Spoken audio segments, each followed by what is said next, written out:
በስመ አብን ወልድን መንፈስ ቅዱስን ሓደ አምላኽ አሜን። ፍቁራን አሕዋተይን አሓተይን ሎሙን መቐፀልታ ናይቲ መዓልታዊ ንገብሮ ዘለና ንባብ መዝገበ ሃይማኖት ካብ ቁፅሪ 1290 ክሳብ ቁፅሪ 1296 ክነንብብ ኢና። ክልተ ትውፊት ምስራቅን ምዕራብን ቁፅሪ 1290 ካብ ናይ ቅዱስ ቆጵርያኖስ ብሂል ከም ንርድኦ ኣብተን ቀዳሞት ምእተ ዓመታት ምስጢረ ሜሮን ምስ ጥምቀት ብሓደ ግዜ ይስራዕ። ስለዚ ከዓ ናይ ድርብ ምስጢር መልክዕ ከም ዝነበሮ ይፍለጥ። አቡን ወይ ጳጳስ ኣብ ኩሉ ናይ ምስጢረ ጥምቀት ስርዓታትን ኣከባብራን ብኣካል ክርከብ ዘየኽእሎ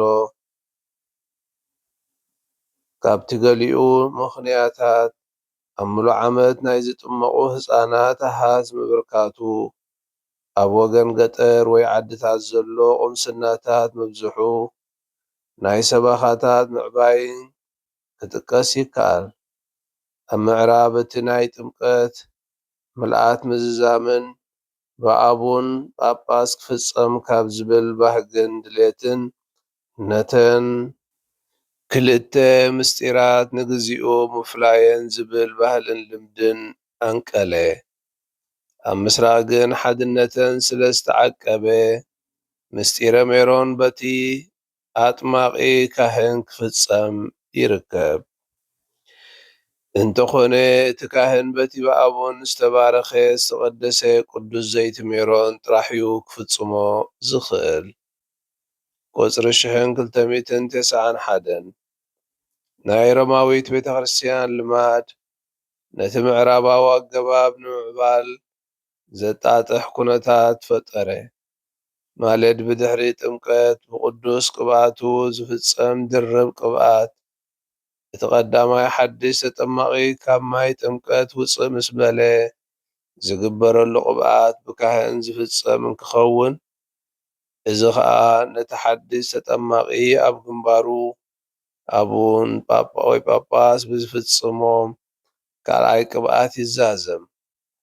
እቲ ብቅዱስ ዘይቲ ብካህን ዝፍፀም ቀዳማይ ቅብኣት ምስ ስርዓተ ጥምቀት ተኣሳሲሩ ቀፂሉ እቲ ዝተጠምቀ ኣብ ናይ ክርስቶስ ስልጣነ ትንቢትን ክህነትን መንግስትን ከም ዝሳተፍ ዘመልክት ኮነ።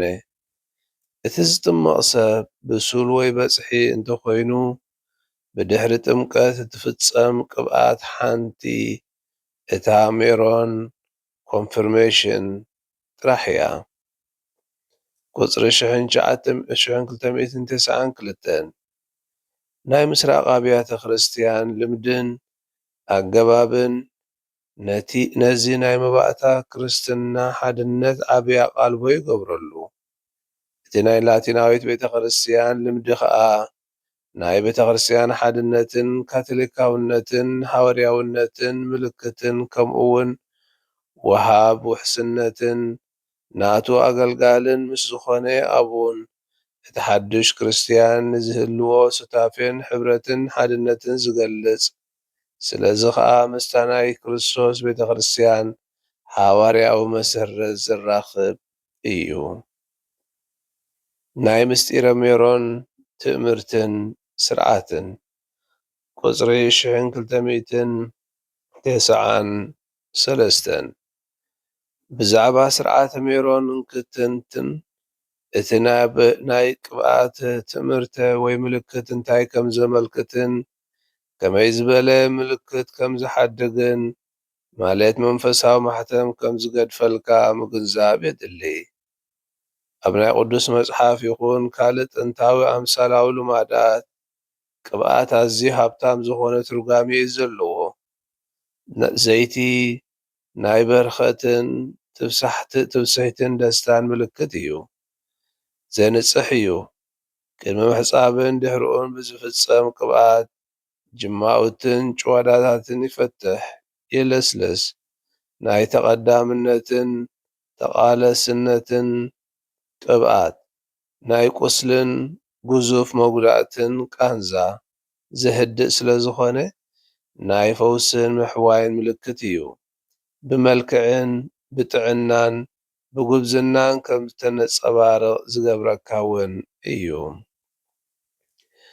ቁጽሪ 1294 እቲ ብዘይቲ ዝፍጸም ቅብኣት ኣብቲ ናይ ምስጢራት ህይወት እውን እዚ ኩሉ ዝተሰምየ ትርጓሜታት ዝሓዘ እዩ። እቲ ቅድሚ ጥምቀት ብዘይቲ ንእሰ ክርስቲያን ዝፍጸም ቅብኣት ምንጻሕን ምብርታዕን ዘመልክት እዩ። ኣብ ሕሙማን ዝፍጸም ቅብኣት ከዓ ናይ ምሕዋይን ፈውስን ምጽንናዕን ትርጉም ኣለዎ። ብድሕሪ ጥምቀት ብቅዱስ ዘይቲ ኣብ ምስጢር ሜሮን ማዕርጋትን ዝፍጸም እውን ናይ ተቐድሰትን ተወፊዮትን ምልክት እዩ። እቶም ምስጢረ ሜሮን ዝተቐብኡ ክርስቲያን ህይወቶም መዓዛ ክርስቶስ ምእንቲ ክትዝርግሕ ኣብ ናይ ኢየሱስ ክርስቶስ ተልእኾትን ኣብቲ ኣብኡ ዘሎ ናይ መንፈስ ቅዱስ ምልኣትን ፍጻሜን ተሳተፍቲ ይኾኑ። ቁጽሪ 1295 በዚ ቅብኣት እዚ እምበኣር እቲ ተቐባኢ ነቲ ናይ መንፈስ ቅዱስ ማሕተም ምልክት ይቕበል። ማሕተም ናይ ሓደ ሰብ ምልክት፣ ናይ ውልቃዊ ስልጣኑ መግለጺ፣ ኣብ ልዕሊ ሓደ ነገር ዘለካ ናይ ዋንነት መረጋገፂ እዩ። ምእንቲ እዚ ከዓ ወተሃደራት ናይ መራሒኦም ባራዩ ከዓ ናይ ጎይትኦም ማሕተም ከም ምልክት ይግበረሎም ነበረ። ማሕተም ንሓደ ሕጋዊ ተግባር ወይ ሰነድ ርግጽነት ሓቅነት የልብሶ፣ ብዝበዝሕ ከዓ ምስጢራውን ስቱርን ይገብሮ። ቁጽሪ 1296 ክርስቶስ ባዕሉ እውን እንተኾነ ብናይ ኣቦኡ ማሕተም ምልክት ከም ዝተገብረሉ ይነግር። ክርስቲያን እውን ሓደ ማሕተም ተገይሩሎም እዩ። እቲ ንኣናን ንኣኻትኩምን ኣብ ክርስቶስ ዘጽንዓና ኣምላኽ እዩ። ዝቐብኣና እውን ንሱ እዩ። ናቱ ከም ዝኾንና መፈለጥታ ማሕተም ዝገበረልና ኣብ ልብና ዕርቡን መንፈስ ቅዱስ ዝሃበና ንሱ እዩ። እዚ ማሕተም መንፈስ ቅዱስ እምበኣር ብምሉእ ኩልንትናና ናይ ክርስቶስ ምዃንናን ወትሩ ኣብ ኣገልግሎቱ ከም ዝተመደብና ከምኡውን ኣብቲ ዓብይን ማሕለቕታውን ናይ መወዳእታ ፍርዲ ዓለም ተስፋ መለኮታዊ ጽላል ከም ዝተውሃበና ዘመልክት እዩ። ፍቁራን ኣሕዋተይን ኣሓተይን እዚ ሎሚ ዘንበብናዮ ክፍሊ መዝገበ ሃይማኖት ብዛዕባ እቶም ክልተ ትውፊታት ማለት እቲ ምስራቃዊ ስርዓታትን ምዕራባዊ ስርዓትን ኣብ ምስጢረ ሜሮን ኮነ ኣብ ኣገባብ ኣተዓዳድልኡ ዝገልጽ እዩ። መጀመርያ ግን ርክብ ምስጢረ ሜሮንን ጥምቀትን እንተረኣና ኣብዚ ክፍሊ እዚ ምስጢረ ሜሮን ምስ ጥምቀት ዘሎ ጥቡቕ ምትእስሳር የረድኣና ወይ የርእየና። ኣብ ጥንታዊት ቤተክርስትያን እዞም ክልተ ምስጢራት ብሓደ ግዜ ይወሃቡ ከም ዝነበሩ ዝግለጽ እዩ። ይኹን እምበር ምስ ግዜ ብፍላይ ኣብ ምዕራባዊት ቤተክርስትያን እታ ላቲናዊት ወይ እንብላ እቲ ምስጢር ብጳጳስ ጥራይ ክወሃብ ስለ ዝተደልየ ካብ ጥምቀት ተፈልዩ ብመልክዕ ምስጢረ ሜሮን ክወሃብ ከም ዝጀመረ እውን ንርኢ። እዚ ድማ እቲ ክርስቶስ ምስ ጳጳሳት ምስ ሰፊሕ ሕብረት ቤተክርስትያን ዘለዎ ምትእስሳር ዘርኢ ወይ ድማ ዝገልጽ እዩ። ትርጉም እቲ ምልክት ኣብ ቅብኣተ ሜሮን ዘሎ ከዓ ድማ እዚ ምልክት እዚ ናይቲ ምስጢር ምቕባእ ዘይቲ ኣኖይንቲንግ እንብሎ ኣብ ቅዱስ መጽሓፍ እውን ብዙሕ ትርጉም ተዋሂብዎ ዘሎ እዩ። ሓደ ምልክት ምሃብ ሓጎስ ምዃኑ እዩ። ምልክት ምጽራይ ምንጻሕ እውን ይገልጽ እዩ። ምልክት ፈውሲ ተፈጻምነት ሓይልን ዘለዎ እምበኣር ኣብ ምስጢረ ሜሮን እቲ ቅዱስ ዘይቲ ወይ ክሪዝም ምቕባእ እቲ ሰብ ብሓይሊ መንፈስ ቅዱስ ከም ዝተዓደለን ናይ ክርስቶስ መኣዛ ከም ዘለዎ ዘመልክት እዩ። እቲ መንፈሳዊ ማሕተም ኣብ ልዕሊ እቲ ተቐባኢ ዝተርፍ ድማ ብሜሮን ኣቢሉ ማሕተም መንፈስ ቅዱስ ይቕበል ማለት እዩ። ሙሉእ ብምሉእ ናይ ክርስቶስ ምዃንና ዘረጋግፅ እዩ። ንዘለዓለም ንክርስቶስ ንምግልጋል ከም ዝተሓረና ዝገልጽ እዩ።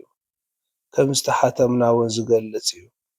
ኣብ መንፈሳዊ ውግእ እምነትና ብዝግባእ መስኪርና ንኽንክእል ሓይሊ ዝህበና ድማ እዩ።